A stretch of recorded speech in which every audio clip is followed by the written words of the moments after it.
Selamat malam Bapak Ibu semuanya. Selamat berkumpul kembali dalam pembinaan warga jemaat pada malam hari ini. Walaupun gadget yang running pada malam hari ini 12, berarti pas seperti murid Tuhan Yesus ya. Ya kita ngepas-ngepaskan saja sebagai rasa syukur terhadap apa yang Tuhan berikan dalam kehidupan kita pada malam hari ini. Ialah kita memiliki kesempatan untuk dapat mengerjakan bagian kita dengan baik.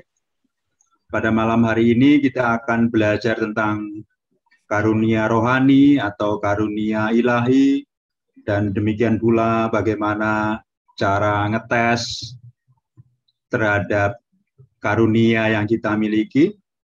Dan untuk memulai kegiatan pada malam hari ini, kita akan bersama-sama berdoa. Kita serahkan ke dalam tangan Tuhan Yesus. Biarlah Roh Kudus membuka pengertian kita, sehingga kita dapat lebih memahami dan lebih mengerti bagaimana kita menerapkan dalam kehidupan kita setiap hari. Mari kita bersama-sama berdoa.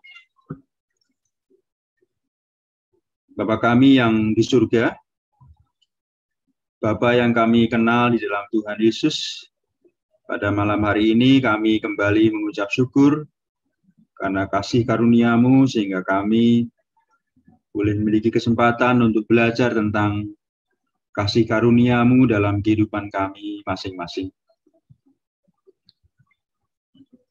Singkirkanlah segala yang jahat dari hati dan pikiran kami, Tuhan. Biarlah kami boleh mengampuni orang yang bersalah pada diri kami juga. Biarlah kami dapat memiliki kesempatan untuk mengenal kasih karunia. Kami serahkan untuk Pak Edi yang akan memimpin kegiatan pada malam hari ini. Demikian juga untuk jemaat-Mu yang belajar bersama. Biarlah kami pun boleh bersama-sama memahami apa yang harus kami mengerti dan bagaimana kami menerapkan dalam kehidupan kami sehari-hari, dan biarlah hidup kami boleh menjadi berkat karena kasih karunia-Mu. Di dalam Tuhan Yesus kami berdoa dan kami percaya. Amin. Barangkali kalau Bapak Ibu ingat pada saat kita belajar tentang profil kemampuan ya, salah satunya adalah karunia ilahi yang Tuhan berikan dalam kehidupan kita. Nanti Pak Edi akan menjelaskan lebih lanjut bagaimana karunia yang ada dalam kehidupan kita, apakah jumlahnya 28, apakah 73, ataukah berapa, nanti secara detail Pak Edi akan menjelaskan, dan jika ada pertanyaan-pertanyaan yang akan disampaikan nanti pada akhir sesi seperti biasa, Bapak Ibu, rekan-rekan semua diberi kesempatan untuk menyampaikan. Selanjutnya silakan Pak Edi. Terima kasih Pak Anton untuk pengantar yang sangat baik untuk kita bisa masuk dalam tema yang sangat unik gitu ya, sangat penting dalam kehidupan kita bergereja. Memang judulnya karunia ilahi, tapi saya lebih suka memakai karunia rohani. Memang di awal sebetulnya judulnya adalah telaah Alkitab. Jadi memang malam hari ini saya fokuskan supaya kita mengerti betul tentang karunia rohani, dan untuk tes karunia ilahi nanti kita ada sesi lain lagi, atau sambil kita selesai nanti kita ada tes karunia ilahi. Jadi ini bukan isinya tes semata, tapi betul-betul telaah Alkitab gitu ya, apa yang bisa kita mengerti tentang karunia rohani ini.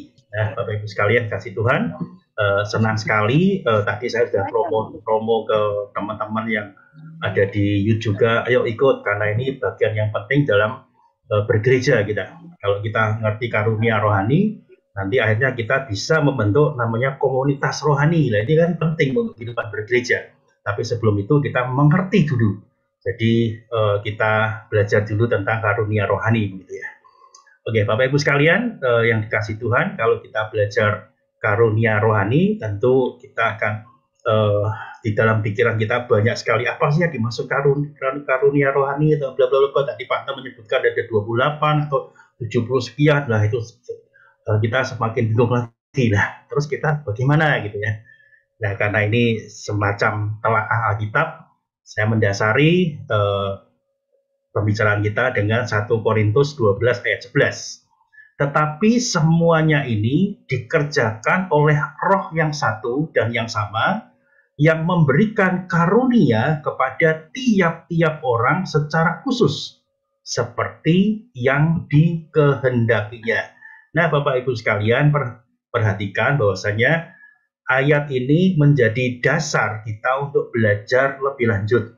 Kita mengerti dalam 1 Korintus 12 ini yang ditulis oleh Rasul Paulus, surat kepada jemaat Korintus, Roh yang satu dan sama, yang memberikan karunia pada tiap-tiap orang secara khusus. Nah, inilah yang akan kita dalami lebih lanjut. Oke.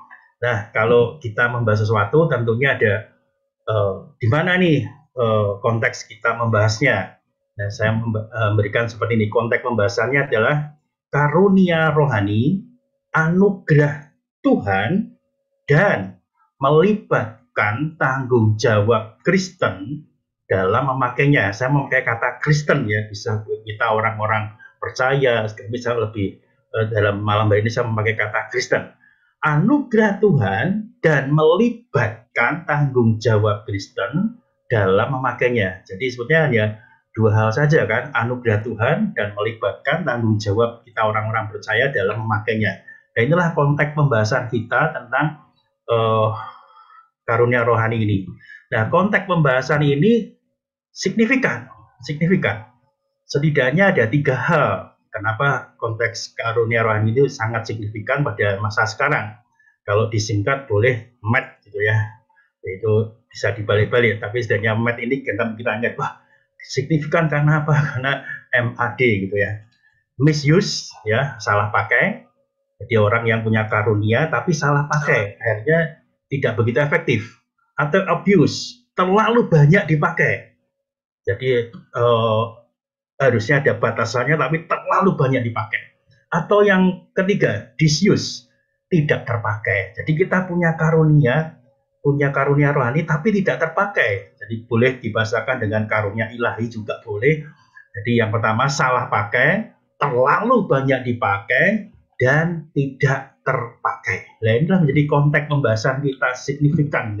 Sebetulnya memang karunia rohani ini muncul agak kuat justru ketika saudara kita yang di aliran karismatik itu memakai karunia rohani. Dan kemudian kita sebagai saudara mulai agak bingung nih, waduh, kok memunculkan karunia rohani dan itu punya dasar Alkitab yang kuat begitu kan. Dan bisa berdampak positif, artinya sesungguhnya kita sadar kita punya karunia rohani, tetapi kita belum mengembangkannya. Dengan saudara-saudara kita yang sudah lebih dahulu mengembangkannya karunia rohani yang secara muncul cukup ekstrim gitu ya. Tetapi bisa dipahami negatif. Karena apa? Karena ini menimbulkan tekanan yang berlebihan dari kita gitu ya. Waduh, ini kok saudara kita sudah munculkan karunia rohani, kita kok belum muncul. Jadi yang positifnya kita sadar kita harus mengelola dengan baik karunia rohani, tetapi di sisi yang lain ada tekanan. Kenapa kok kita tidak membahas tentang hal ini? Lah, makanya kita terus bersama-sama, ayo kita bersama-sama melihat dengan jeli, dengan teliti, dengan benar Alkitab kita berkata apa tentang karunia rohani ini. Nah, tadi konteksnya sudah, tetapi saya perlu memberikan definisi. Jadi inilah bagaimana kita membahas tentang karunia rohani ini gitu ya. Definisinya yaitu karunia rohani adalah suatu kemampuan yang istimewa, itu pakai merah, nanti kita akan bahas, yang diberikan oleh Roh Kudus, itu pakai biru, jadi ada pembahasan juga, kepada setiap orang Kristen. Jadi saya pakai Kristen ya, orang percaya, menurut kasih karunia Allah. Ya, ada pembahasan lagi. Dan karunia itu harus dipergunakan untuk membangun tubuh Kristus. Ya, ini ada definisinya, sengaja saya bikin lebar supaya kita bisa memuat lebih banyak pengertian di sana sehingga kita mengerti persis karunia rohani. Jadi kalau di awal konteksnya jelas ini tentang anugerah Allah dan tanggung jawab kita. Tapi kalau definisi saya bikin perluas supaya kita mengerti lebih dalam lagi apa sih yang dimaksud dengan karunia rohani supaya kita tidak salah berpikir atau kita keliru gitu ya memahami dari karunia rohani ini. Ya, oke, kita akan coba bahas satu-satu tentang kemampuan yang istimewa. Kemampuan istimewa nanti ada di dalam teks Roma 12 ayat 4 sampai 6, 1 Korintus 12 17 sampai 20. Sekali lagi ini telah Alkitab. Jadi semua kita dasarkan kepada Alkitab. Nanti semua yang saya bahas dasarnya semua Alkitab semua. Kita kan telah Alkitab gitu ya. Paulus memberikan gambaran tentang karunia rohani dengan aneka ragam organ tubuh ya, di situ nanti kita lihat dengan fungsi masing-masing yang berbeda. Keanekaragaman itu sebetulnya menunjukkan keistimewaan fungsi. Diperhatikan nanti bisa dilihat dari dua teks Alkitab kita. Sekali lagi ini keanekaragaman organ tubuh dengan fungsi masing-masing yang berbeda. Keanekaragaman itu sebenarnya menunjukkan keistimewaan fungsi. Jadi bukan siapa yang penting gitu ya. Jadi kalau kita bahas sekalian, kesimpulan bukan bicara soal keahlian, tetapi kekhususan atau keunikan. Jadi kalau keahlian berbeda dengan kekhususan keunikan. Maksudnya kalau kita berbeda, saya dulu pernah melihat drama dan saya selalu ingat gitu ya. Drama tentang 5 jari, gitu ya. Ada jempol, ada jari telunjuk, jari tengah, jari manis, dan jari kelingking gitu ya. Itu sangat menarik buat saya. Saya masih ingat orang-orang itu siapa gitu. Dengan ini kita berbeda semua, khusus kita. Tetapi kita bisa memaafkan ini sesuatu yang bagus. Tapi kalau kita saling menonjolkan diri, akhirnya nggak jadi apa-apa. Kalau semua jempol semua kan juga repot.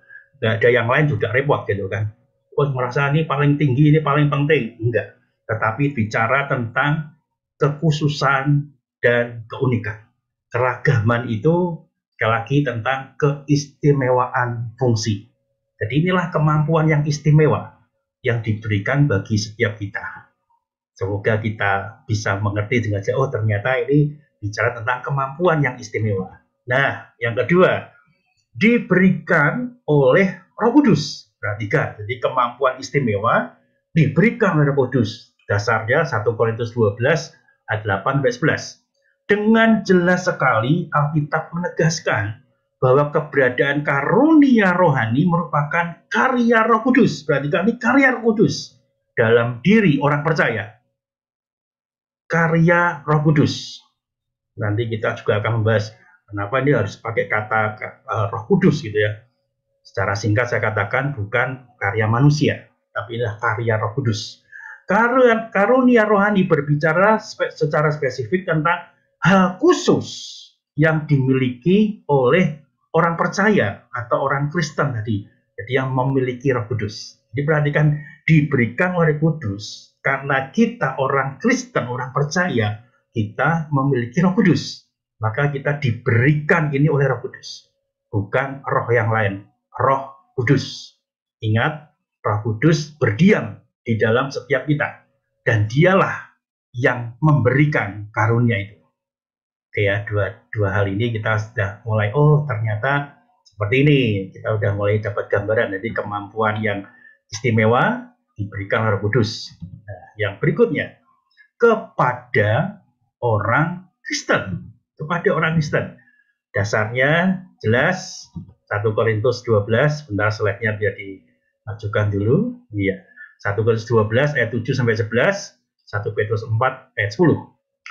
Alkitab mengatakan bahwa setiap orang Kristen sebagai anggota tubuh Kristus memiliki karunia rohani.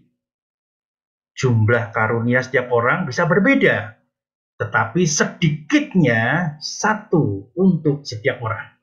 Jadi Bapak Ibu sekalian, dari dua ayat ini kita mengerti bahwasannya setiap orang Kristen, setiap orang percaya memiliki karunia rohani.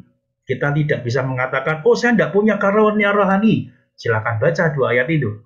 Kita punya karunia rohani, sedikitnya satu, bisa lebih.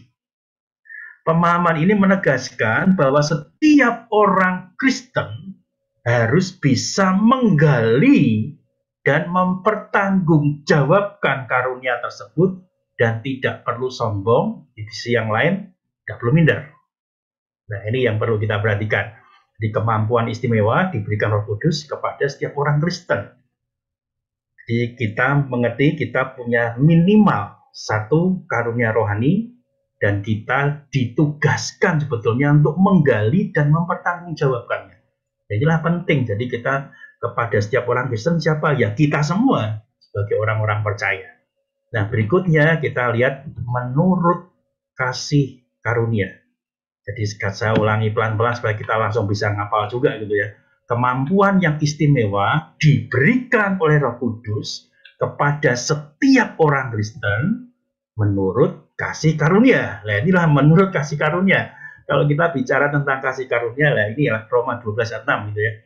Karunia rohani kepada setiap orang tersebut bukan diberikan sebagai upah. Perhatikan ini, bukan diberikan sebagai upah atau berdasarkan kualifikasi dari si penerima, tetapi berdasarkan anugerah sang pemberi sesuai kehendaknya.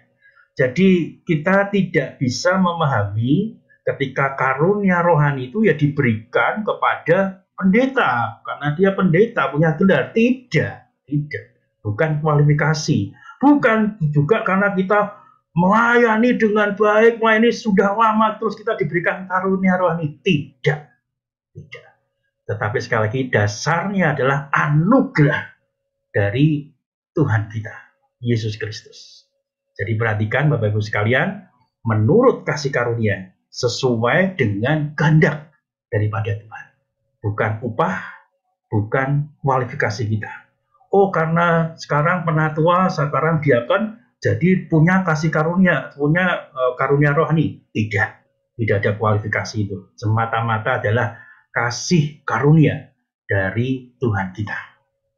Karunia rohani tidak perlu dipaksakan untuk dimiliki, karena Allah dalam segala kemurahannya akan memberikan, perhatikan, sesuai kehendaknya. Jadi tadi kan sekali lagi diberikan dasarnya anugerah, kasih karunia. Dan kita tidak perlu maksa untuk memiliki, oh saya ingin memiliki karunia yang ini, karunia yang itu, karunia yang seperti orang lain seperti ini. Tidak bisa. Karena sekali lagi dasarnya adalah sesuai dengan kehendak Tuhan. Sesuai dengan kemurahan Tuhan. Nah, kita udah ngerti, ternyata seperti itu ya kasih karunia daripada Tuhan sendiri. Jadi menurut kasih karunia, menurut Tuhan, menurut kehendak Tuhan sendiri. Nah, kita sudah dapat poin yang cukup banyak ya. Kemampuan yang istimewa diberikan oleh Roh Kudus kepada setiap orang Kristen menurut kasih karunia. Nah, sudah kan komplit. Tetapi perlu yang lain lagi. Fungsinya apa? Untuk membangun tubuh Kristus. Nah, ini yang penting. Jadi kita nggak bicara tentang apa yang diberikan Tuhan kepada kita, tetapi nggak berfungsi apa-apa. Dan makanya untuk membangun tubuh Kristus. Itu dasar ayatnya, saya nggak perlu baca nanti. Kita bisa lihat di YouTube lagi ya. Itu ada semua 1 Korintus 14 ayat 2 sampai dengan pasal 5 ayat 26, kemudian Efesus 4 ayat 12. Tujuan dari keberadaan karunia rohani, boleh dibaca karunia ilahi, dalam diri orang percaya jelas dan pasti, yaitu hanya bagi pembangunan tubuh Kristus. Jadi kalau kita menerima karunia rohani, jelas itu membangun tubuh Kristus, bukan untuk gaya-gayaan kita, bukan untuk kita tadi nyombongkan diri, atau sisi yang ekstrem lain kita minder. Tidak gitu, tetapi sekali lagi untuk membangun tubuh Kristus. Kalau tubuh Kristus kita adalah salah satu bagiannya, bukan semuanya itu bagian kita. Maka kita diberikan karunia sesuai dengan kehendaknya. Apapun karunia kita itu adalah untuk membangun tubuh Kristus. Inilah konteks bentuk pengembangan yang jelas bagi kepemilikan karunia rohani dari tiap anggota sidang jemaat sekalian. Nah, Bapak-Ibu sekalian, perhatikan sekali lagi, Kita punya karunia rohani untuk membangun tubuh Kristus, bukan yang lainnya. Nah, inilah definisi kita jadi semakin lengkap gitu ya. Saya akan ulang sekali lagi, kemampuan yang istimewa diberikan oleh Roh Kudus. Yang ketiga, kepada setiap orang Kristen. Yang keempat, menurut kasih karunia. Yang kelima, untuk membangun tubuh Kristus. Jadi lengkap. Kita punya definisi yang lengkap seperti itu. Nah, sekarang setelah kita mengerti definisi itu, nah kita akan lihat dulu nih macam-macam karunia rohani. Ya, kita punya banyak versi. Tadi Pak Anton ada 20 sekian, ada 70 sekian. Nah, yang saya tahu sekali lagi ini kan telah Alkitab gitu ya. Oke. Macam-macam karunia rohani. Jumlah dan jenis karunia rohani disebutkan Alkitab tanpa bermaksud memberikan semacam daftar yang pasti. Sekali lagi daftar yang pasti. Beberapa penyebutan dalam perikop-perikop berikut yang akan saya sebutkan sedikitnya bisa memberikan gambaran tentang hal ini. Jadi saya nanti akan munculkan ini karunia rohani yang apa, dasarnya Alkitabnya dari mana, supaya kita mengerti gitu ya. Nah, kita akan lihat dulu macam-macam karunia rohani ini dasarnya dari perikop-perikop yang seperti ini. 1 Korintus 12 ayat 28 itu menyebutkan rasul, nabi, pengajar, pengada mujizat atau pembuat mujizat gitu ya, penyembuhan, pelayanan, pemimpin administrasi. Itu saya tidak mengarang, ini telah Alkitab, tetapi ada di dalam konteks Alkitab. Kemudian 1 Korintus 12 ayat 8 sampai 10. Berkata-kata dengan hikmat, berkata-kata dengan pengetahuan, iman. Ternyata iman itu juga salah satu karunia rohani. Tadi kita akan jabarkan lebih lanjut. Penyembuhan, pengada mukjizat, bernubuat, pembeda bermacam-macam roh, berkata-kata dengan bahasa roh, penerjemah bahasa roh. Nah, kalau kita mengerti setidaknya dari 2 ayat ini, kita tidak bisa mengatakan, kalau kamu punya karunia pemimpin administrasi, itu bukan karunia rohani. Nggak bisa. Kenapa? Karena itu ada di Alkitab. Nah, khususnya yang sering jadi problem buat kita adalah berkata-kata dengan bahasa roh. Kita tidak bisa meniadakan. Tidak bisa. Karena Alkitab mengatakan. Tetapi nanti telaah kita berbahasa roh itu seperti apa? Itu yang kita pahami. Jadi tidak terjadi salah pengertian di antara kita. Maksudnya bahasa roh itu seperti apa? Yang ngawur itu apakah bahasa roh? Misalnya asal berkata-kata sembarang di bahasa roh. Nah, itu kita perlu pendalaman. Dan kalau itu karena ini kegerakan dari karismatik yang orang-orang di luar karismatik terus berpikir, oh iya ya kita punya karunia ya sebetulnya. Ya kita agak terlambat kalau kita di luar orang karismatik, kita terlambat. Orang karismatik lebih dulu menyadarkan kita, misalnya seperti itu. Nah, kita tidak boleh meniadakan apa yang Alkitab ada. Kalau Alkitab berkata, ya itu benar. Tinggal kita mendalami, menelaah lebih lanjut. Oke. Berikutnya dari Efesus 4 ayat 11. Itu disebutkan rasul, nabi, pemberita Injil, gembala, pengajar. Kemudian Roma 12 ayat 6 sampai 8. Bernubuat, pelayanan, pengajar, pemberi nasihat, pemberi. Jadi pemberi cuma orang yang memberi gitu. Kepemimpinan, kemurahan. Ini semua tuh macam-macam karunia rohani yang disebutkan oleh Alkitab. Jadi sekali lagi kita tidak bisa meniadakan, tetapi kita bisa mendalami lebih lanjut. Yang di luar Alkitab katakan, saya tidak membahas, dan saya kasih lampu kuning, hati-hati. Kalau Alkitab tidak mengatakan, kita jangan terburu-buru percaya. Atau terburu-buru kita mengklaim, ini karunia rohani saya diberikan oleh Tuhan. Ada enggak dasar Alkitabnya? Kalau nggak ada dasar Alkitabnya, ya jangan disebut dengan karunia rohani. Maksud saya seperti itu. Nah, kita sudah mengerti tadi dasar-dasar dari perikop-perikop perikop dan ayat yang ada di Alkitab kita tentang macam-macam karunia rohani. Nah, tentunya kita ingin lebih tahu, lebih jelas maksudnya macam-macam yang satu-satu itu seperti apa karunia rohani gitu ya. Nah ini cukup panjang. Saya tidak membahas lebih dalam, tetapi saya membahas secara sepintas-pintas, tapi semoga cukup jelas ya. Oke, penjelasan umum tentang beberapa karunia. Agak ada salah teknis itu penjelasan maksudnya ya. Kelebihan gitu ya. Oke, maafkan saya gitu ya. Oke. Pertama adalah karunia bernubuat. Itu kan ada di Alkitab kita ya, profesi. Dasar Alkitabnya ada Roma 12:6, 1 Korintus 12:10 dan berikutnya.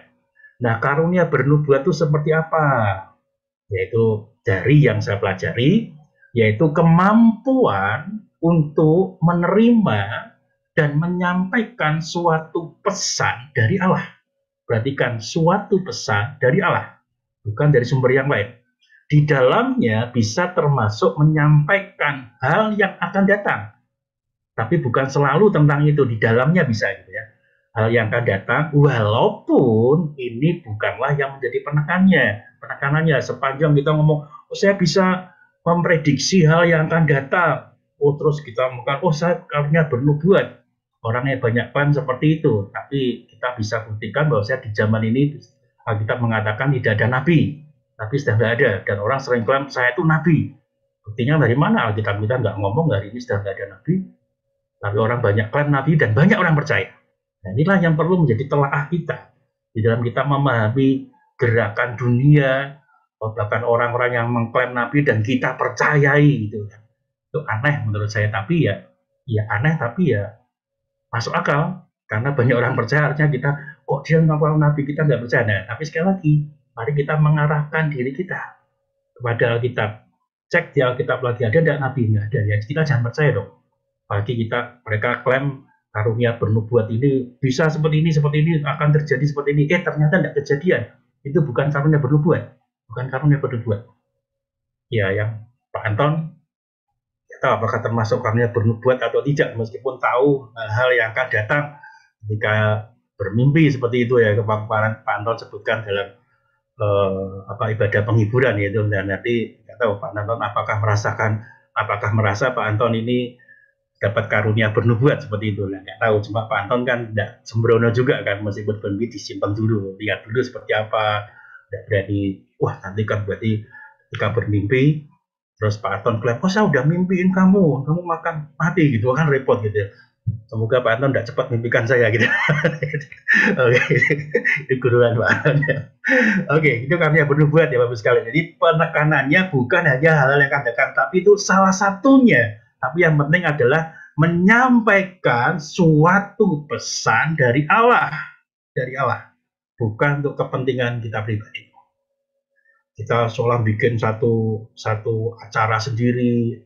Saya pernah mendengar cerita seperti dia. Ada orang Kristen dan saya kenal dia gitu ya. Dia mengatakan kita harus membangun bahtera, gitu ya. Karena Tuhan akan menghukum kita. Ini emang agak gila gitu. Tapi kan agak gila, saya nggak percaya, mana nggak ada. Kita nggak ada mengatakan, tapi Tuhan mengatakan pada saya, audible lagi kata. Maksudnya dengan suara jelas. So bikin bahtera. Besarnya berapa? Nggak perlu besar, tapi kita bisa bikin masing-masing seperti itu. Waduh, sampai kapan tahun ini? Ternyata sampai pada tahunnya nggak muncul. Nah, kan jadi malu sedih. Jadi sekali lagi, karunia rohani diberikan dasarnya adalah anugerah Allah. Karunia daripada Allah sendiri. Bukan kita memintanya. Okay. Nah, yang berikutnya, karunia melayani, service ya. Roma 12 ayat 7, yaitu kemampuan untuk mengenali dan memperhatikan kebutuhan fisik orang lain melalui berbagai cara. Karunia ini harus dibedakan dengan jabatan atau aktivitas tertentu dalam gereja. Misalnya kalau kita sekarang, kita kan punya diaken, itu kan pelayan meja, memperhatikan perjamuan kudus, yang melayani juga para diaken seperti itu kan. Jadi yang memperhatikan, terutama yang mengatur itu para diaken, itu kan pelayanan meja. Tapi ada juga kita yang memberikan, oh ini ada diakonia gitu, memberikan, oh ini dia butuh apa, bukan, itu jabatan. Tetapi dalamnya adalah betul-betul karunia. Kita kita merasa orang-orang yang punya karunia seperti ini, saya harus perhatikan dia. Dan mungkin juga karunia melayani ini ada dalam diri almarhum Penatua Bambang Mencono. Ya, dalam cerita dari Pak Andre Kencana gitu, ketika jalan-jalan, dia cerita berdua di jalan, gimana ya Ibu Govince, itu luar biasa. Ya, itulah karunia, nggak diminta tetapi Tuhan memberikan. Ya. Oke, berikutnya karunia mengajar, teaching, Roma 12 ayat 7 dan berikutnya, yaitu kemampuan untuk menjelaskan secara gamblang, sekali lagi kan ini mengajar, dan untuk memberikan aplikasi terhadap kebenaran firman Tuhan sehingga orang lain dapat mempelajarinya. Jadi dia bukan hanya mengajar, bukan orang pusing, tidak, tapi orang lain bisa mempelajarinya. Termasuk dalam hal ini adalah kapasitas untuk menafsirkan firman secara akurat dan merancang penyampaiannya sehingga dapat terkomunikasikan dengan efektif. Itulah karunia mengajar. Bukan saya bermaksud menilai, tetapi saya melihat Pak Theo punya kemampuan mengajar yang luar biasa. Dia punya materi yang bagus, bisa tersampaikan dengan bagus, kita mengerti, dan ternyata, ya inilah karunia mengajar. Mungkin di antara kita yang lain juga punya karunia mengajar. Ya. Berikutnya, kita akan lihat karunia menasehati, ya, exhortation, ya. Roma 12 ayat 8. Kemampuan untuk memotivasi orang lain, memberikan respons terhadap kebenaran dengan penyampaian kata-kata bijak, penguatan, dan penghiburan yang tepat pada waktunya. Nah, ini tidak, sekali lagi, tidak semua orang, kita nggak bisa minta, tapi diberikan oleh Tuhan. Kita bisa merasakan ketika kita ketemu dengan orang itu, rasanya itu adem gitu. Kita punya masalah yang sulit apapun, ketika ngomong dengan itu rasanya kok punya respon yang bagus, dan dia bisa menasihati kita, dan kita bisa menerimanya. Lah, orang ini punya karunia menasihati. Ya, kira-kira begitu ya. Kemudian kita lanjut lagi, karunia memberi atau membagikan sesuatu, giving. Roma 12:8 itu ada di sana juga. Kemampuan untuk memberikan sumber-sumber materi dengan ketulusan dan kerelaan bagi kepentingan orang lain dan kemuliaan Allah. Perhatikan, saya tambah kemuliaan Allah, orang lain dan kemuliaan Allah. Orang dengan karunia ini tidak harus kaya, perhatikan sekalian. Orang yang memberi itu tidak harus orang kaya. Orang kaya bisa memberi, tapi tidak harus orang kaya. Sepanjang dia diberikan oleh Tuhan kemampuan untuk memberikan sumber materi, tulus memberikan pada orang lain. Kalau tadi perhatikan fisik ini bisa segala macam, bisa makanan segala macam, oke lah. Bisa pakaian segala macam. Nah, inilah orang-orang yang punya karunia untuk memberi. Di tempat kita juga ternyata ada gerakan gitu ya. Kumpul ini bagi ke orang-orang. Saya 1 paket, 2 paket, 5 paket, 10 paket, monggo. Kumpul sama-sama nasi bungkus sebagai pada orang tiap-tiap hari. Itu luar biasa, bukan? Nah, inilah orang-orang yang punya karunia memberi. Oke. Berikutnya, karunia memberi pimpinan atau leadership, karunia kepemimpinan, seperti juga. Yaitu kemampuan untuk melihat tujuan Allah bagi sebuah kelompok. Saya mengatakan sebuah kelompok dulu.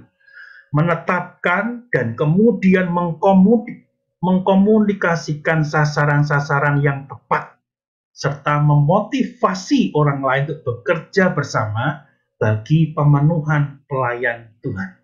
Nah, kita ini cukup bagus gitu ya, di tempat kita leadership, saya pikir cukup bagus. Bukan 1-2 orang aja, tapi ada di tempat kita leadership itu bagus.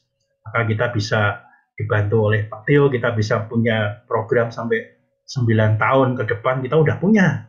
Nah, itulah cara kita memimpin, tapi bukan hanya sekedar program, tapi setidaknya kita mengerti dengan suatu program, kita udah mengerti, mengarahkan, menetapkan tujuan, terus sasaran-sasarannya apa. Nah, itu orang yang punya karunia memberi pimpinan. Meskipun sekarang kita mengerti, misalnya nih ya, Pak Theo sekarang kan enggak jadi majelis, tapi sumbangsinya untuk pemikiran-pemikiran kita ke depan, itu luar biasa. Pak Anton pernah jadi ketua majelis, dan saya pikir ini Pak Anton juga punya karunia kepemimpinan, karunia memberi pimpinan. Tetap diam, nggak ikut jadi majelis, tapi kita bisa merasakan kepemimpinannya. Bagaimana sasaran-sasaran yang tepat, dan kita beberapa di antara kita juga punya pimpinan yang bagus. Dan sekarang kita juga dipimpin oleh Bu Penatua Priscilla, ya, bukan karena jabatannya, tetapi punya yang jelas ke depan. Nah, inilah kita punya teman-teman atau rekan-rekan yang punya karunia kepemimpinan seperti itu, karunia memberi pimpinan. Kemudian karunia kemurahan, mercy, Roma 12 ayat 8. Kemampuan untuk berempati secara mendalam. Kalau tadi memberikan, memberi saja. Tapi kan bukan empati gitu ya. Sekarang empati secara mendalam dan melibatkan diri dalam aksi yang berbelas kasihan terhadap orang-orang yang menderita secara fisik, mental, atau mengalami tekanan emosi. Jadi karunia kemurahan bukan lebih tinggi daripada giving. Nggak ada yang lebih tinggi, nggak ada. Kami memberi bukan, tapi ini secara khusus dia berempati dalam merasakan. Oh, yang harusnya ada orang yang perlu belas kasihani, dan dia merasakan dan dia tergerak. Itu luar biasa. Kalau saya boleh memberikan contoh, saya pikir pendeta muda Risma yang ada di ARK, dia punya karunia kemurahan.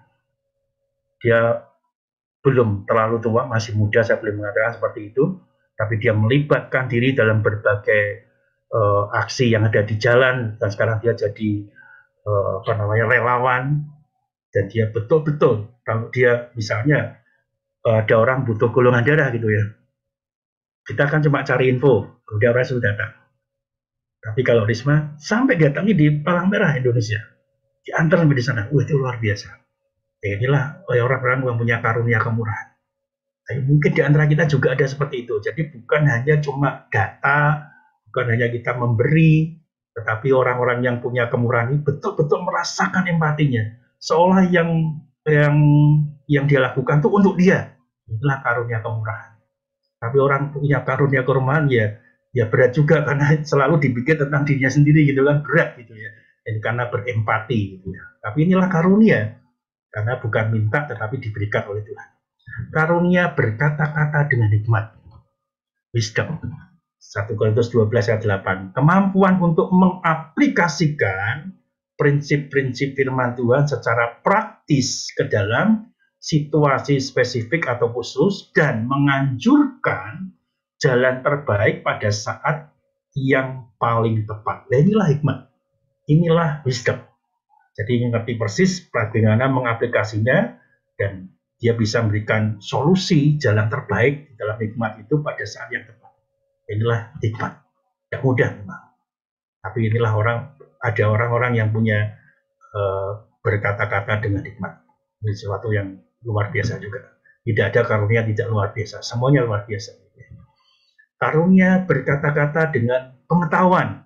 Yang berikutnya, knowledge ya.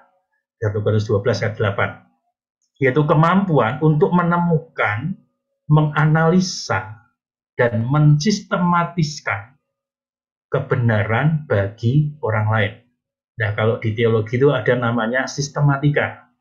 Jadi orang-orang yang berpikir, oh, kalau kita bagaimana memahami bagian ini, oh ini Allah, oh ini Roh Kudus, oh ini Yesus, dia bisa mensistematikan bagaimana kebenaran, dia bisa sistematikan. Nah, ini orang-orang yang berkata-kata dengan pengetahuan, itu salah satu contoh. Jadi ketika dia bisa menemukan, menganalisa, mensistematikan, jadi orang yang punya karunia berkata-kata dengan pengetahuan. Ada kan kalau kita bicara dengan orang, bicaranya muter-muter, terus gak nyampe-nyampe gitu. Nah, dia bukan punya karunia ini. Tetapi orang yang punya karunia berkata-kata dengan pengetahuan, dia tahu, dia bisa menganalisis, tempatnya katanya harus menganalisis ya. Dan dia bisa mensistematika. Harusnya ini, ya, itulah orang yang punya karunia berkata-kata dan pengetahuan. Berikutnya, karunia iman. Jadi iman kok termasuk karunia rohani ya. Ya kan yang berkata firman Tuhan 1 Korintus 12 ayat 9 tadi ya. Yaitu kemampuan untuk memiliki visi, perhatikan visi akan apa yang dikehendaki Allah untuk terkerjakan, dan percaya dengan yakin bahwa itu akan tergenapi walaupun keadaan dan fenomena yang ada justru menunjukkan hal sebaliknya. Jadi orang-orang ini percaya banget akan visi yang dikehendaki oleh Allah itu. Dan dia mengerjakan meskipun realitasnya sekarang ini keadaan sukar misalnya seperti ini. Tapi dia percaya bahwasanya karena dia memiliki visi yang dikehendaki Allah, dia percaya bahwasanya ada nanti emang yang saya kerjakan ini benar. Dan itulah dia punya iman yang besar. Dan yang lain tidak punya iman besar, tapi karunia iman itu lebih pada realitasnya sekarang tidak cocok dengan apa yang dia visi yang daripada Allah itu. Itulah karunia iman. Kemudian berikutnya, karunia menyembuhkan. Ya, ini masih salah lagi ya, ini menyem ya. Oke, menyembuhkan, healing. Ayatnya 1 Korintus 12 ayat 9, 28 dan 30. Kemampuan untuk melayani sebagai alat yang melaluinya Allah menyembuhkan sakit penyakit dan memulihkan kesehatan. Perhatikan, kemampuan untuk melayani sebagai alat yang melaluinya Allah menyembuhkan sakit penyakit dan memulihkan kesehatan. Jadi orang yang punya karunia menyembuhkan, bukan dia punya tenaga yang super power untuk dia menyembuhkan, tetapi Allah mengizinkan dia, melaluinya sekali lagi, untuk memulihkan kesehatan orang-orang yang lain. Berkenaan hal ini tidak boleh dibingungkan dengan kuasa kesembuhan yang dipraktikkan oleh Tuhan Yesus atau para rasul dalam kitab suci atau Alkitab kita, karena tetap ada berbagai variasi tingkat pengembangan dan keefektifan di dalamnya. Misalnya seperti ini, kita perlu hati-hati seperti ini. Kan Tuhan pernah menyembuhkan orang yang buta gitu ya, pakai tanah gitu kan, diludahi gitu ya. Nah, kita nggak boleh praktek, oh Tuhan Yesus bisa sembuh. Bentar, hati-hati. Nggak harus seperti itu ya. Kita perlu hati-hati seperti seorang orang buta, terus kita pegang, kita ludahi tanah, kemudian kita orek-orek, kasih ke mata, nggak sembuh malah tambah sakit gitu ya. Jadi kita perlu hati-hati seperti itu. Tapi orang yang punya karunia menyembuhkan, dia memang diberikan oleh Tuhan. Melalui dirinya, dia bisa menyembuhkan, tapi sumbernya sekali lagi tetap dari Tuhan. Nah, kita lihat lagi karunia mengadakan mujizat, miracles ya. Satu ayat sudah ada, kemampuan untuk melayani sebagai alat yang melaluinya Allah mengerjakan tindakan-tindakan yang memanifestasikan atau menyatakan kuasa supranatural. Mujizat memberikan kesaksian akan kehadiran Allah dan kebenaran akan proklamasinya, serta muncul paling sering dalam kaitannya dengan aktivitas para misionaris. Nah, Bapak Ibu sekalian, sekali lagi bicara tentang hal-hal yang kadang tidak masuk akal bagi kita. Inilah orang-orang yang punya karunia mengadakan mujizat. Tapi dalam pandangan saya, orang yang sering menerima karunia mujizat ini adalah para misionaris. Mereka ada kesulitan-kesulitan yang lebih tinggi daripada kesulitan kita. Gitu ya. Ketika ada di satu daerah tertentu, orang yang bukan orang Kristen, dan dia harus melayani di sana, dan sepertinya banyak karunia mujizat diberikan pada misionaris. Jadi Tuhan memberikan memang sesuai dengan kehendak Tuhan. Apa yang diperlukan oleh kebutuhan dari pemberitaan firman Tuhan, Tuhan akan memberikan. Kemudian kita melihat lagi karunia membedakan bermacam-macam roh. Ya, 1 Korintus 12 ayat 10, kemampuan untuk melihat perbedaan dari roh kebenaran dan roh kesesatan. Jadi kita bandingkan dengan 1 Yohanes 4:6. Karunia bisa membedakan hal yang sesungguhnya dari yang tiruan, hal yang ilahi dan yang jahat, ajaran yang benar dan yang palsu, dan dalam kasus motivasi yang di dalam roh dari yang di dalam daging. Maksudnya seperti ini, dia bisa bedakan, oh ini roh daripada Tuhan atau bukan, ini yang ilahi atau bukan, atau dari yang jahat. Dan dia bisa bedakan. Jadi kita lihat, wah ini keliru ini bukan dari sumbernya, bukan dari Tuhan, dia bisa ngerti. Oke, gitu ya. Berikutnya, nah inilah yang sering jadi perdebatan, dan memang ini bisa menjadi pembahasan yang panjang gitu ya. Karunia berkata-kata dengan bahasa roh, tongues. 1 Korintus 12:10 dan berikutnya. Kemampuan untuk menerima, perhatikan menerima dulu, dan memberi satu pesan rohani dalam sebuah bahasa yang belum pernah dipelajari oleh si penerima. Bagi anggota lain dalam tubuh Kristus, karunia ini bertujuan untuk mendidik, perhatikan, karena itu harus diterjemahkan baik oleh si penerima atau oleh orang lain dengan karunia menerjemahkannya. Jadi Bapak Ibu sekalian dikasih Tuhan, ketika orang punya berkata-kata dengan bahasa roh, bukan dia ngomong seenak dia sendiri, orang lain nggak tahu, itu namanya bukan bahasa roh. Tetapi kalau dia berbahasa roh, dia ngomong bukan bahasa sendiri. Misalnya tiba-tiba saya bisa bicara bahasa di daerah Amerika Latin gitu ya, susah gitu ya, saya nggak pernah mengerti. Tiba-tiba saya bisa, dan itu bisa diketahui oleh ketika saya ada di orang di Amerika Latin, itu namanya bahasa roh. Tapi kalau saya di orang Indonesia, saya pakai bahasa Mandarin, bisa yang melayani orang-orang yang nggak ngerti bahasa Mandarin, itu bukan bahasa roh. Tetapi kalau ada yang menerjemahkannya, barulah itu bahasa roh. Tuhan tuh dalam pikiran saya, Tuhan tuh nggak pusing kok, nggak muter-muter.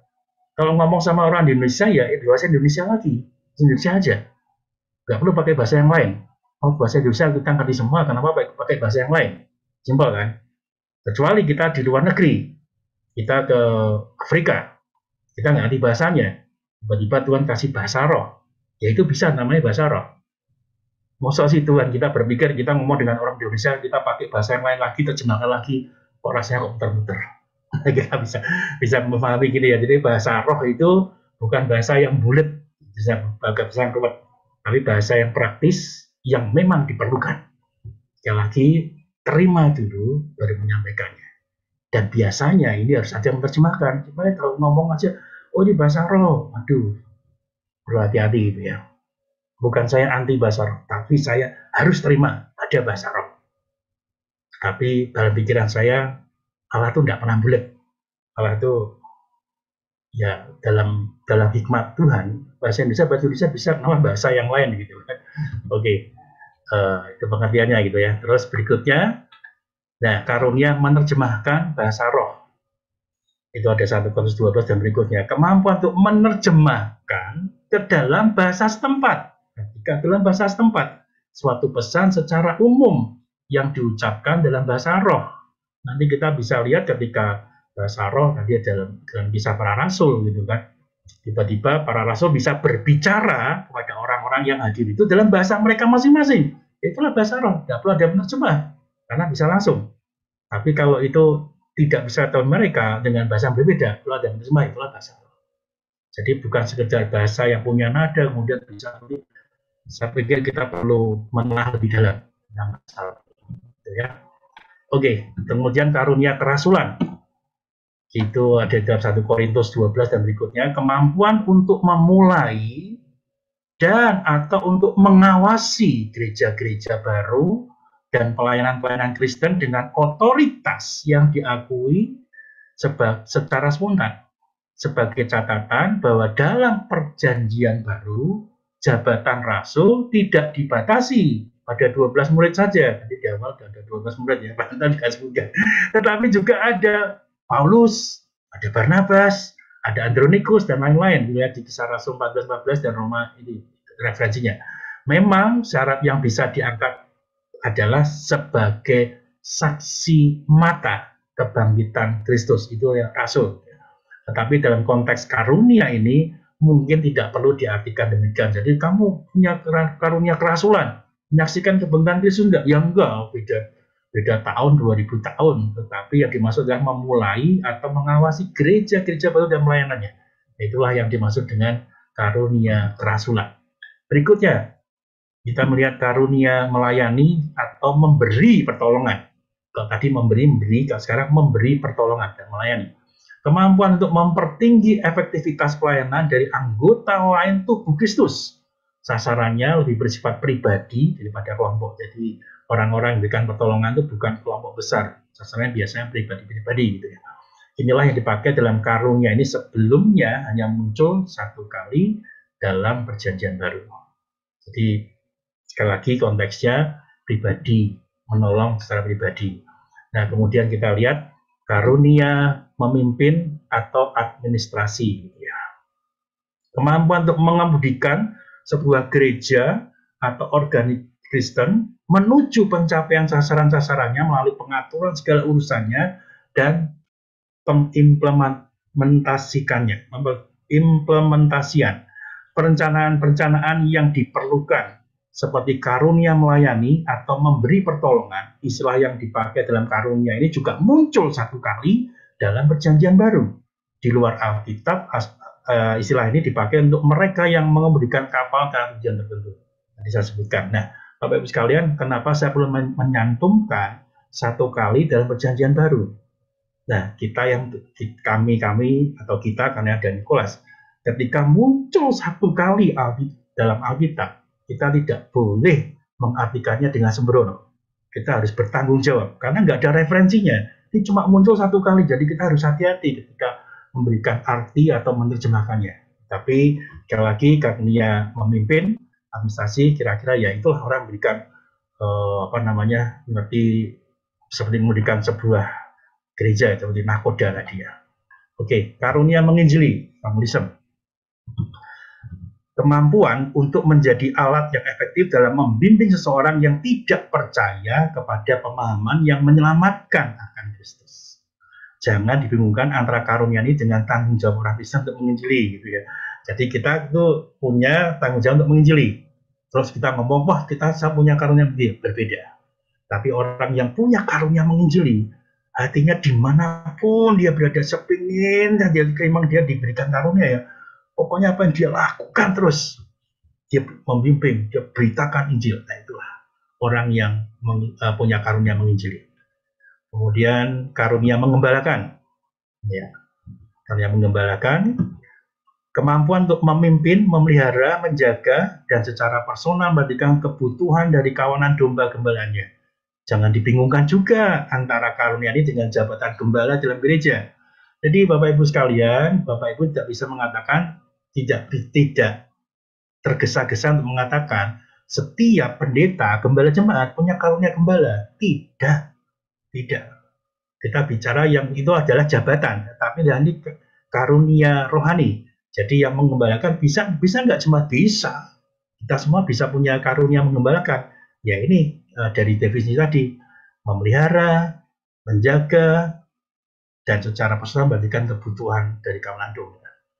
Kawanan domba yang mana lah? Kita punya teman, kita punya rekan sekerja, kita punya hal yang lain, dan itulah yang kita gembalakan. Ya, gitu, seperti itu ya.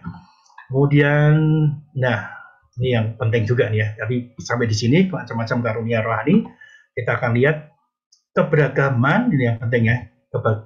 Keberagaman karunia rohani mestinya mendorong orang percaya menggali sungguh lagi apa yang dipercayakan. Kita merasa bagaimana Tuhan itu memberikan karunia rohani pada kita. Nah, kita harusnya menggali sungguh lagi apa yang dipercayakan. Kemudian mempertanggungjawabkan karena tersebut dalam pelayanan bagi tubuh Kristus. Nah, ini ada beberapa hal yang penting untuk kita ketahui.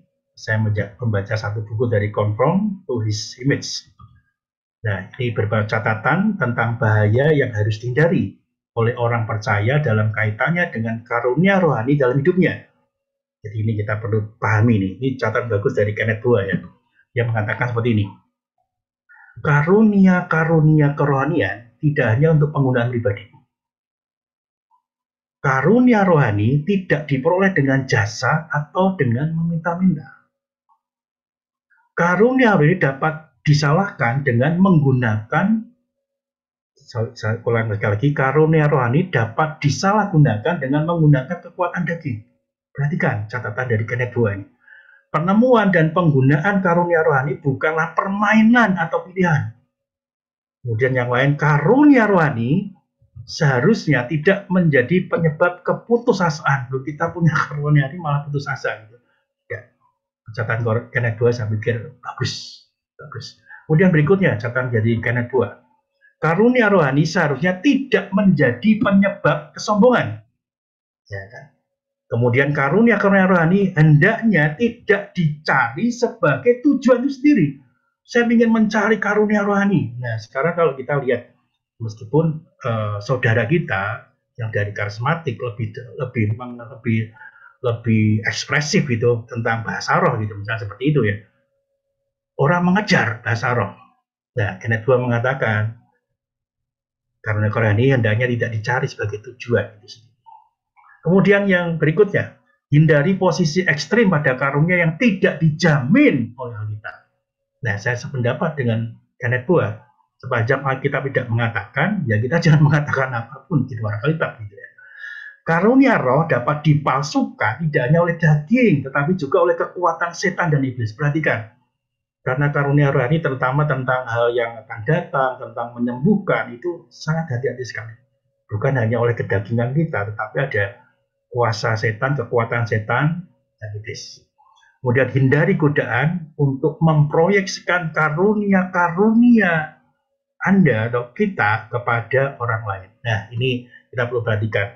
Saya punya karunia seperti ini. Oh, kamu harus belajar seperti ini. Bla bla bla. Tidak bisa. Karena karunia dasarnya daripada Tuhan. Oke, saya sampai di sini dulu. Nanti kalau ada pertanyaan-pertanyaan, silakan lewat Pak Anton ya. Silakan Pak Anton, saya kembalikan waktu pada Pak Anton. Terima kasih Pak Edi. Tak terasa sudah hampir 1 jam ya kita mendengarkan penjelasan dari Pak Edi.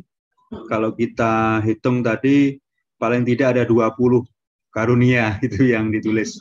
Meskipun menurut pemikir lain gitu ya, ada yang berpikir lebih dari angka 20 seperti yang kami sebutkan tadi itu. Bahkan ada yang sampai 70-an lebih gitu ya. Nah, kita masih ada waktu sebentar untuk mendapatkan pertanyaan barangkali dari Bapak, Ibu, rekan-rekan yang tertarik untuk mendapatkan klarifikasi lebih lanjut. Silahkan, apakah ada?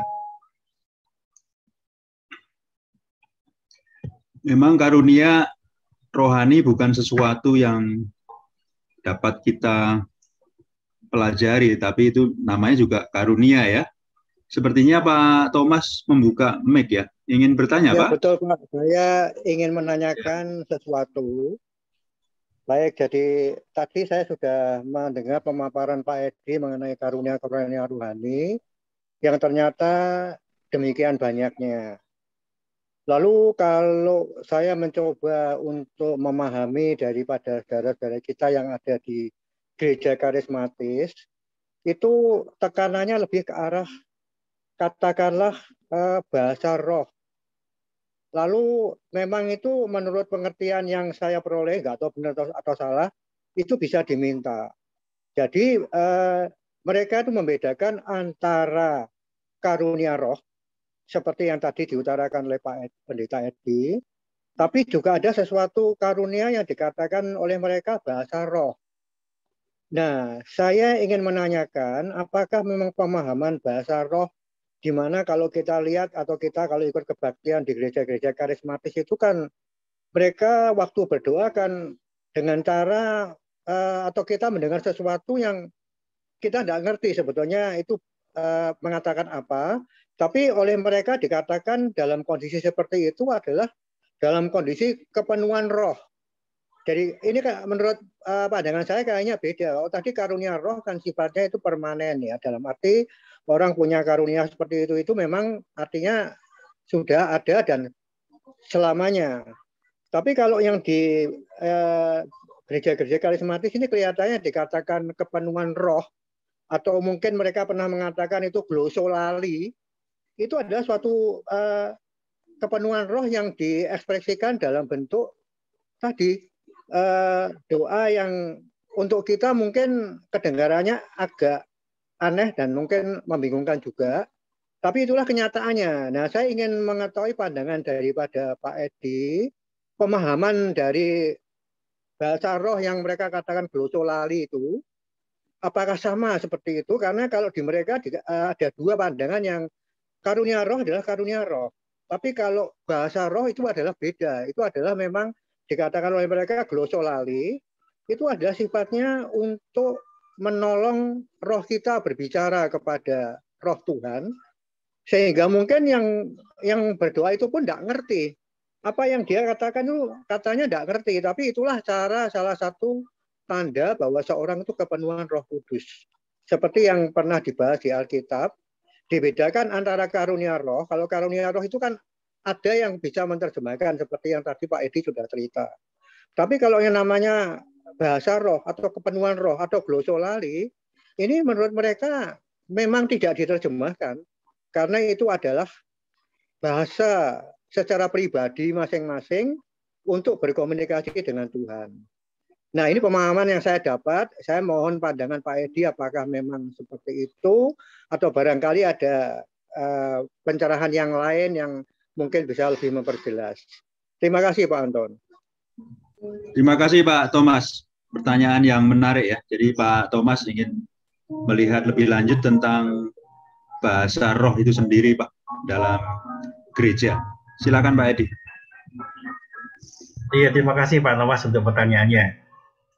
Saya ingin berikan satu disclaimer dulu bahwasanya karunia untuk bahasa roh itu bukan satu-satunya dimiliki oleh saudara kita karismatik, tidak. Tapi yang waktu itu menonjol cukup kuat dan membuat kita jadi sadar bahwa kita perlu belajar lebih dalam tentang karunia rohani. Nah, tadi tentang pemenuhan roh dan karunia, dan pemenuhan dan karunia kan berbeda. Pak Thomas kan mengatakan demikian. Nah, konteks bicara kita adalah karunia. Jadi, sepanjang tidak untuk membangun tubuh Kristus, itu bukan karunia roh. Kalau kita punya pemenuhan pribadi, batasannya kita untuk berhubungan dengan Tuhan sendiri, bukan untuk membangun tubuh Kristus. Yaitu bukan karunia. Itu bukan pribadi kita dengan Tuhan.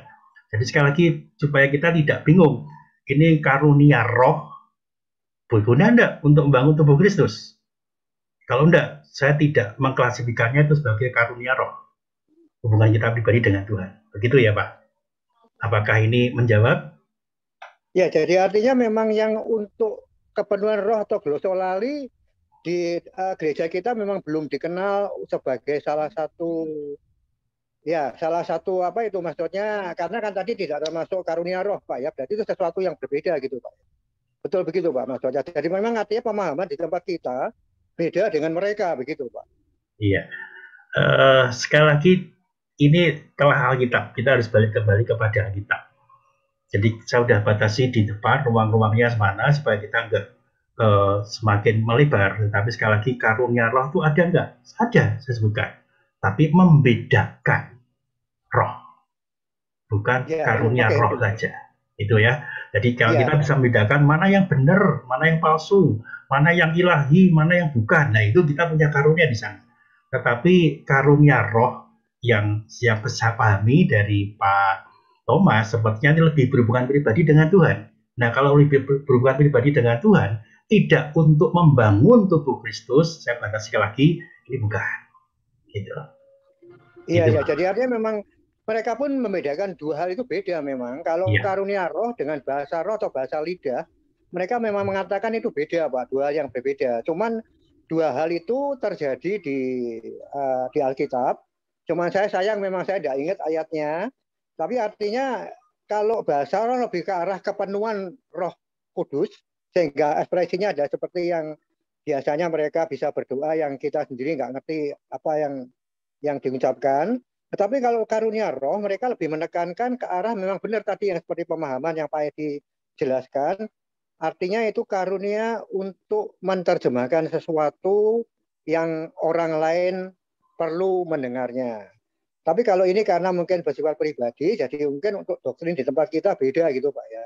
Kita nggak mengenal glosolali, nggak tahu gitu Pak ya. Kira-kira begitu Pak. Glosolali kita kenal, itu bahasa lidah gitu ya. Glosolali itu kan lidah. Gimana tuh Pak? Ya. Nah, yang jadi untuk membangun jemaat enggak? Kalau tidak, bukan. Itu konteksnya saya sudah beri di depan. Jadi yang sekarang yang mungkin ditanyakan ketika bicara dalam satu persekutuan terus bahasa-bahasa kita tidak mengerti gitu kan. Sekali lagi ini bisa beda pandangan karena menurut orang karismatik mereka pun belum sepakat sebetulnya. Kalau kita lihat sepertinya bahasanya itu macam-macam. Tetapi mereka sekarang sadar itu bukan bahasa roh. Mereka pun sudah sadar. Itu menurut versi saya ya. Mereka sudah sadar itu bukan bahasa roh. Ini adalah bermazmur. Jadi mereka dalam pujian, mereka ngomong seperti itu. Kadang kita nggak ngerti yang ngomongin apa gitu kan. Dan mereka bermazmur ini. Tapi setelah bermazmur lagi, mereka lebih jelas dengan kalimat-kalimat jelas supaya ya puji Tuhan, oke itu bisa diterima, kita bisa mendengar gitu kan. Itu kan konteks pujian. Nah itu untuk pribadi sebenarnya dalam konteks pujian ya memang penting puji pada Tuhan. Pujilah Tuhan, oke, tidak ada masalah buat saya.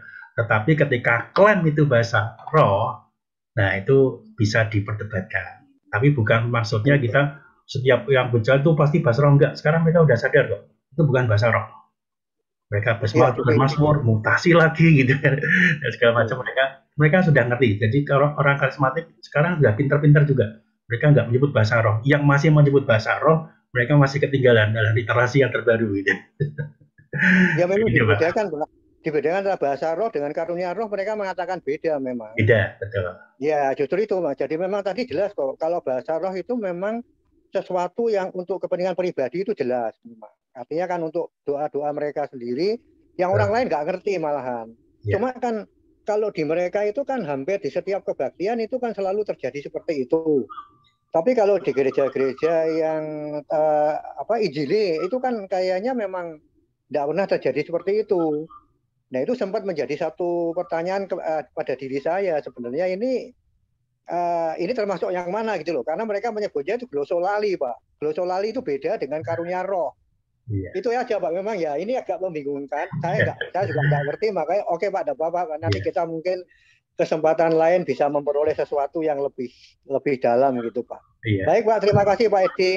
Ya Pak, sebagai gini aja, jadi ketika kita ada di posisi mana, nah kita bisa mendefinisikan, dan definisi kita bisa berbeda dengan orang yang mendefinisikan hal yang sama seperti itu. Kita nggak usah pusing, mereka ngomong ini glossary seperti ini, ya nggak apa-apa. Tapi saya membahasakannya kepada Bapak Ibu semua. Yuk kita balik ke Alkitab ya. Alkitab itu ngomongnya apa? Orang mau definisi apapun, definisi kita balik ke Alkitab lagi. Begitu, jadi kita tidak bingung. Sumbernya kita cuma satu, Alkitab. Sepanjang Alkitab tidak mengatakan, mereka ngomong, oh ini untuk pribadi, untuk umum, nggak apa. Balik lagi ke Alkitab, cek lagi, benar enggak? Oh enggak, ya kita enggak. Jadi standpointnya kita di Alkitab.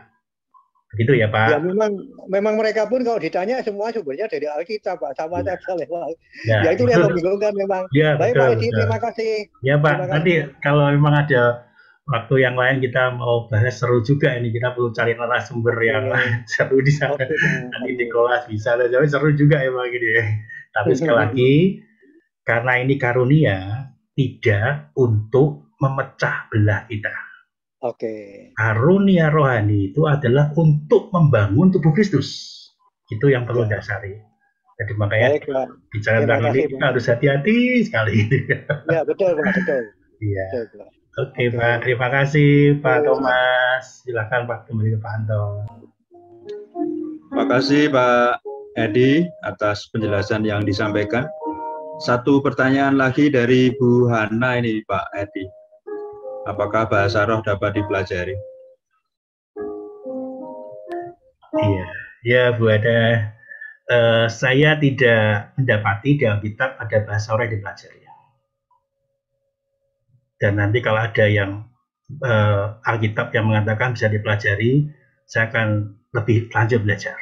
Jadi posisi saya di situ. Yang simpel tadi kalau bahasa roh tadi kan ini bisa pelajari tidak. Ini karunia. Kita tidak bisa minta. Ketika kita minta sesuatu, kita pelajari sesuatu, itu bukan karunia. Tapi kalau kita mendapatkan karunia itu, kita mengembangkannya, itu oke. Tapi kalau kita belajar, itu bukan karunia rohani. Makanya itu kan tadi setuju saya dengan karunia ilahi, karunia rohani, karena itu semua datangnya daripada Tuhan. Kita nggak bisa belajar. Dan tadi ya saya kasih statement yang jelas ya. Tuhan itu nggak bikin ribet kita kok. Sama-sama bahasa Indonesia, kita pakai bahasa Indonesia begitu ya. Tidak kita belajar lagi gitu, kecuali itu kita keluar negeri gitu ya. Kita nggak ngerti bahasanya, nah kita belajar. Ya kalau gitu Bu Hana, jadi sepanjang Alkitab tidak ada yang belajar, ya saya pikir ya enggak untuk dipelajari. Itu ya Bu Hana. Apakah Bu Ana sudah jelas? Ya Pak, terima kasih. Karena saya pernah ikut retreat dulu waktu masih remaja, itu ada hamba Tuhan yang numpangin tangan, ayo kamu belajar bahasa roh, entah dia ngomong apa gitu, dan saya nggak bisa ngikutin gitu, nggak tahu yang lain kan mungkin ada yang bisa. Begitu Pak, terima kasih. Iya, iya bagus Bu. Nah, makanya tadi saya mengutip dari Kenneth Boa tadi. VP bisa kembali ke slide yang terakhir. Hindari godaan untuk memproyeksikan karunia-karunia Anda kepada orang lain. Ini yang ngomong bukan saya, ini Kenneth Boa ya. Hindari godaan untuk memproyeksikan karunia-karunia Anda pada orang lain. Nggak bisa. Tumpangi tangan sebentar pun nggak bisa. Karena sumbernya pada Tuhan. Itu saya setuju dengan Kenneth Boa sih. Posisi saya di situ. Gitu ya Bu. Terima kasih. Tuhan berkati. Ya, terima kasih Pak Edi. Bu Hana. Tanya dong. Kalau yang Elisa yang meminta itu dari Elia, supaya dia bisa mendapatkan, itu termasuk apa?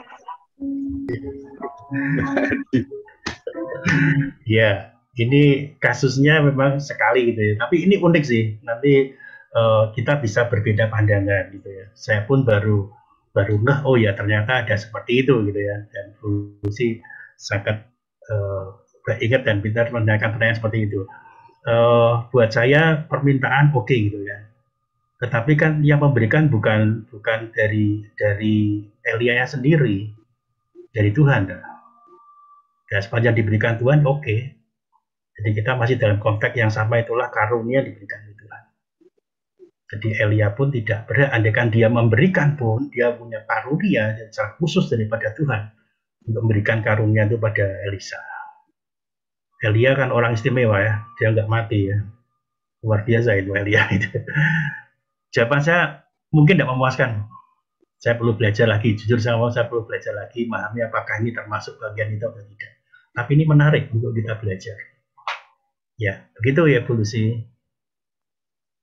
Saya boleh ngomong Pak? Oh ya, silakan. Siapa? Burut Pak. Burut ya, silakan. Oh Burut ya, silakan Burut.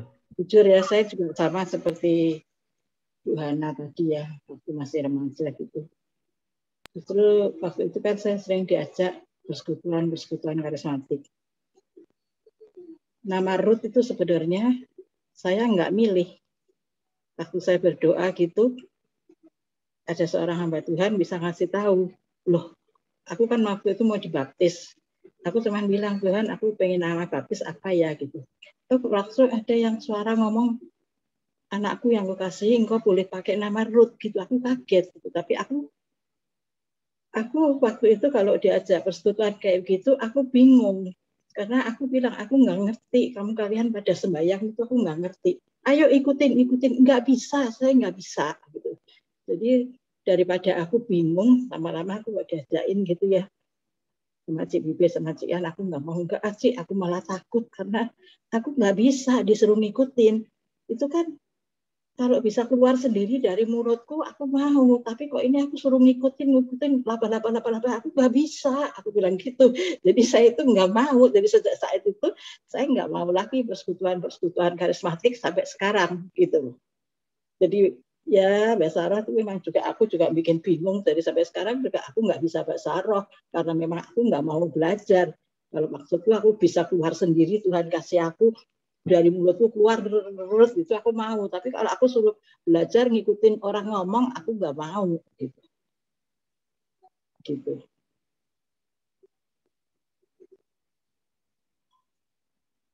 Halo, sudah ya Burut? Ya, terima kasih untuk cerita pada Burut. Jadi Burut bukan gini menurut saya, Burut tidak bisa berbahasa roh menurut mereka, tapi bukan menurut Alkitab. Begitu Bu. Dan kalau Burut kan tidak nyaman nih, kalau diajari seperti itu kan. Ya memang sekarang kita jadi ngerti, yang dulu nggak ngerti sekarang kita ngerti. Bukan untuk dipelajari. Tapi memang betul-betul ini karunia ya pemberian Tuhan. Kalau kita Lagi ngomong kita gitu mau, tapi kalau disuruh ya, ngikutin nggak ya, mau, aku nggak ya. bisa. Gitu. Tapi saya perlu menyampaikan pada teman-teman semua, kepada Bapak Ibu semua, kita tidak boleh menghakimi. Itu prinsipnya di situ. Kalau kita menghakimi, justru kita kita menjadi Tuhannya itu sendiri. Nah, yang bisa kita lakukan adalah kita memberikan yang benar itu seperti apa, tanpa kita menghakimi. Yuk kita balik ke Alkitab lagi, bagaimana? Kamu salah loh. Orang udah mau salah itu pasti nolak gitu kan. Kalau saya seperti ini, karena kita ngomong seperti ini, maka pengambilan seperti itu. Nah, terus kalau kita dalam kerangka besar lagi, kalau kita ini lebih jauh sedikit ya, kita sama-sama percaya Tuhan Yesusnya, nah kan gitu repot lagi gitu kan. Makanya kita tidak sampai bisa saya menikah juga Pak Teddy nggak sejahtera, nggak mau, ya udah nggak mau. Kita jangan menghakimi saudara-saudara kita, tapi justru kita teruslah berjalan di dalam kebenaran firman Tuhan. Makanya acara-acara PWC ini internet saya mati-mati nih, belajar nggak gitu. dengar Pak Edi ngomong. Iya Bu. Halo Bu Ruth. Oh, kok freeze ya Bu Ruth ya. Halo Bu Ruth. Apa saya yang freeze ya? Enggak ya? Enggak Pak, saya dengar.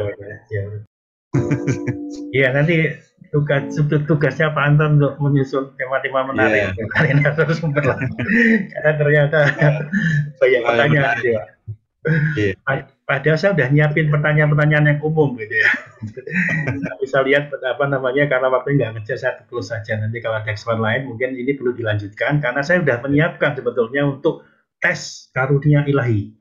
Jadi kalau nanti sebelum kalau misalnya mau diadakan bulan depan, nanti saya akan share dulu, Bapak Ibu akan isi 125 pertanyaan. Kok banyak? Iya, itu bukan saya buat. Itu sudah ada metodenya gitu ya. Nanti saya akan tunjukkan Bapak Ibu punya karunia apa.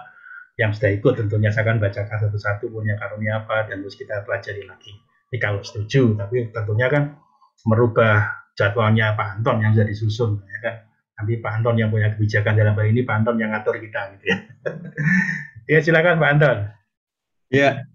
Terima kasih Pak Edi, terima kasih Bapak Ibu semua atas partisipasinya dalam banyak bertanya, dan kita akan jadikan ini sebagai topik berikutnya ya, topik tentang tes karunia rohani tadi itu, sesuatu yang memang tidak bisa kita minta gitu ya, yaitu pengalaman saya sih, seperti misalnya Bapak mertua ya, Bapak mertua itu sakit. Itu sebetulnya nggak ada yang telepon saya loh, yang memberitahu itu Roh Kudus dalam diri saya gitu, diri saya. Terus saya langsung ngomong ke istri saya, telepon itu rumah, dan memang sakit.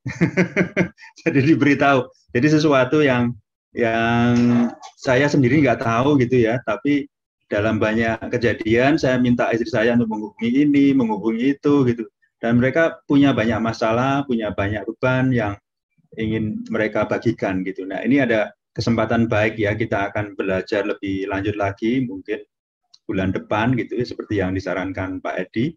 Jadi mohon maaf dengan waktu, karena kita kan sepakatnya memang setiap kali ketemu hanya 1 jam. Nanti kalau terlalu lama, Bapak Ibu ada yang ngeluh, kok kelamaan gitu, saya capek katanya gitu kan. Ya kalau pengen lebih lama lagi ya kita juga senang hati gitu ya.